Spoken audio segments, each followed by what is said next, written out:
Pride and Prejudice by Jane Austen. Chapter 21. The discussion of Mr. Collins's offer was now nearly at an end, and Elizabeth had only to suffer from the uncomfortable feelings necessarily attending it, and occasionally from some peevish allusion of her mother. As for the gentleman himself, his feelings were chiefly expressed, not by embarrassment or dejection, or by trying to avoid her, but by stiffness of manner and resentful silence. He scarcely ever spoke to her, and the assiduous intentions which he had been so sensible of himself were transferred for the rest of the day to Miss Lucas, whose civility in listening to him was a seasonable relief to them all, and especially to her friend. The morrow produced no abatement of Mrs. Bennet's ill humour or ill health. Mr. Collins was also in the same state of angry pride. Elizabeth had hoped that his resentment might shorten his visit, but his plan did not appear in the least affected by it. He was always to have gone on Saturday, and to Saturday he still meant to stay. After breakfast, the girls walked to Meryton, to inquire if Mr. Wickham were returned, and to lament over his absence from the Netherfield ball. He joined them on their entering the town, and attended them to their aunt's, where his regret and vexation and the concern of everybody was well talked over. To Elizabeth, however, he voluntarily acknowledged that the necessity of his absence had been self-imposed. "I found," said he, as the time drew near, "that I had better not meet Mr. Darcy, that to be in the same room, the same party, with him for so many hours together, might be more than I could bear, and that scenes might arise unpleasant to more than myself." She highly approved his forbearance, and they had leisure for a full discussion of it, and for all the commendation which they civilly bestowed on each other, as Wickham and another officer walked back with them to Longbourn. And during the walk he particularly attended to her. His accompanying them was a double advantage. She felt all the compliment it offered to herself, and it was most acceptable as an occasion of introducing him to her father and mother. Soon after their return, a letter was delivered to Miss Bennet. It came from Netherfield, and was opened immediately. The envelope contained a sheet of elegant little hot-pressed paper, well covered with a lady's fair flowing hand, and Elizabeth saw her sister's countenance change as she read it, and saw her dwelling intently on some particular passages. Jane recollected herself soon, and putting the letter away, tried to join with her usual cheerfulness in the general conversation. But Elizabeth felt an anxiety on the subject which drew off her attention even from Wickham, and no sooner had he and his companion taken leave, than a glance from Jane invited her to follow her upstairs. When they had gained their own room, Jane, taking out the letter, said, "This is from Caroline Bingley. What it contains surprises me a good deal. The whole party have left Netherfield by this time, and are on their way to town, without any intention of coming back again. You shall hear what she says." She then read the first sentence aloud, which comprised the information of their having just resolved to follow their brother to town directly, and of their meaning to dine that day in Grosvenor Street, where Mr. Hurst had a house.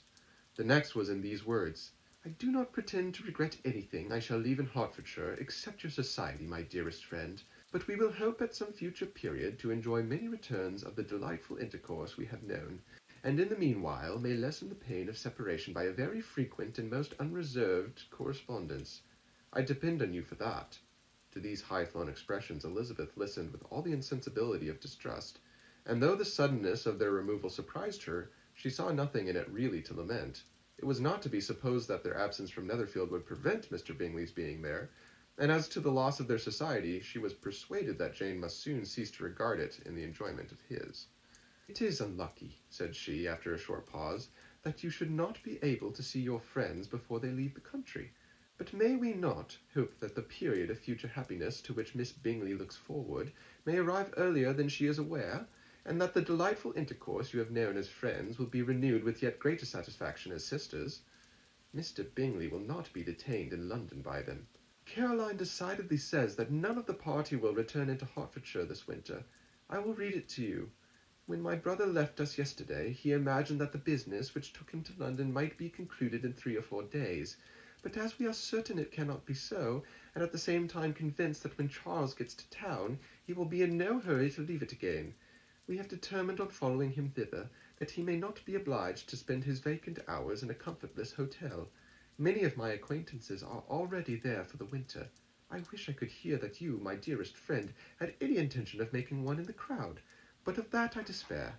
I sincerely hope your Christmas in Hertfordshire may abound in the gaieties which that season generally brings, and that your beaux will be so numerous as to prevent your feeling the loss of the 3 of whom we shall deprive you." "It is evident by this," added Jane, "that he comes back no more this winter." It is only evident that Miss Bingley does not mean he should. Why will you think so? It must be his own doing. He is his own master. But you do not know all. I will read you the passage which particularly hurts me. I will have no reserves from you. Mr. Darcy is impatient to see his sister, and to confess the truth, we are scarcely less eager to meet her again. I really do not think Georgiana Darcy has her equal for beauty, elegance, and accomplishments, and the affection she inspires in Louisa and myself is heightened into something still more interesting from the hope we dare to entertain of her being hereafter our sister. I do not know whether I have ever before mentioned to you my feelings on this subject, but I will not leave the country without confiding them, and I trust you will not esteem them unreasonable. My brother admires her greatly already. He will have frequent opportunity now of seeing her on the most intimate footing. Her relations all wish the connection as much as his own, and a sister's partiality is not misleading me, I think, when I call Charles most capable of engaging any woman's heart. With all these circumstances to favour an attachment and nothing to prevent it, am I wrong, my dearest Jane, in indulging the hope of an event which will secure the happiness of so many? What think you of this sentence, my dear Lizzie? Said Jane as she finished it. Is it not clear enough? Does it not expressly declare that Caroline neither expects nor wishes me to be her sister, that she is perfectly convinced of her brother's indifference, and that if she suspects the nature of my feelings for him, she means, most kindly, to put me on my guard? Can there be any other opinion on the subject? Yes, there can, for mine is totally different. Will you hear it? Most willingly. You shall have it in few words. Miss Bingley sees that her brother is in love with you, and wants him to marry Miss Darcy. She follows him to town in the hope of keeping him there, and tries to persuade you that he does not care about you. Jane shook her head. Indeed, Jane, you ought to believe me. No one who has ever seen you together can doubt his affection. Miss Bingley, I am sure, cannot. She is not such a simpleton. Could she have seen half as much love in Mr. Darcy for herself, she would have ordered her wedding clothes. But the case is this. We are not rich enough or grand enough for them, and she is the more anxious to get Miss Darcy for her brother, from the notion that when there has been one intermarriage, she may have less trouble in achieving a second, in which there is certainly some ingenuity, and I dare say it would succeed if Mr. Berg were out of the way.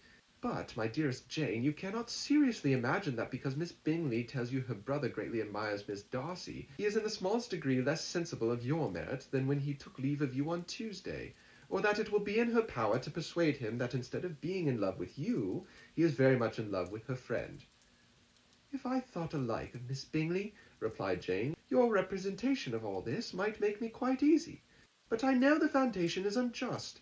Caroline is incapable of wilfully deceiving anyone, and all that I can hope in this case is that she is deceived herself. That is right. You could not have started a more happy idea, since you will not take comfort in mine. Believe her to be deceived by all means. You have now done your duty by her, and must fret no longer. But, my dear sister, can I be happy even in supposing the best in accepting a man whose sister and friends are all wishing him to marry elsewhere?